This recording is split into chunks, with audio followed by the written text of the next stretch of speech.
Eccoli i bambini delle classi prime della scuola elementare Manzoni di Treviso con le loro borracce plastic free in mano. Alle spalle sindaco, assessori, dirigente scolastico e rappresentanti di ATS Contarina, insieme per dire stop alla plastica, uno dei nemici del nostro ambiente. Siamo partiti dalle elementari, questo proprio per iniziare fin da piccoli. È una grande gioia aver iniziato qui da una scuola di un quartiere e quindi pian piano procederemo a tutte le scuole di Treviso. Il momento della consegna è stato preceduto dalla lettura di una storia da parte del famoso influencer veneto Nicola Canal. E i bambini stanno facendo la differenza, ma già la facevano prima, oggi sicuramente hanno avuto una spinta ulteriore. Canal ha catturato l'attenzione dei bambini con la sua simpatia, raccontando la favola del colibrì, dove l'uccellino dà il buon esempio ad altri cuccioli d'animale che, nonostante vengano derisi dai grandi, insieme riescono a spegnere un vasto incendio, a dimostrare come i piccoli possano spingere gli adulti a buone norme di comportamento. Che ci sia un gesto di attenzione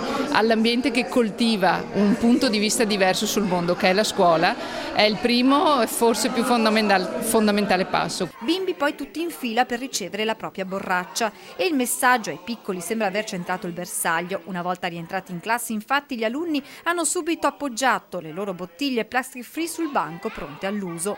L'iniziativa, che coinvolgerà le prime delle altre elementari di Treviso, è stata promossa dal movimento Rocking Motion. Abbiamo deciso di proporre questo progetto La Mia Wabo al Comune di Treviso, mettendo assieme una rete di partner specializzati, ognuno nel proprio ambito, quindi Contarina, ATS e i dirigenti delle scuole primarie, per creare proprio una rete che sostenga il progetto nel tempo.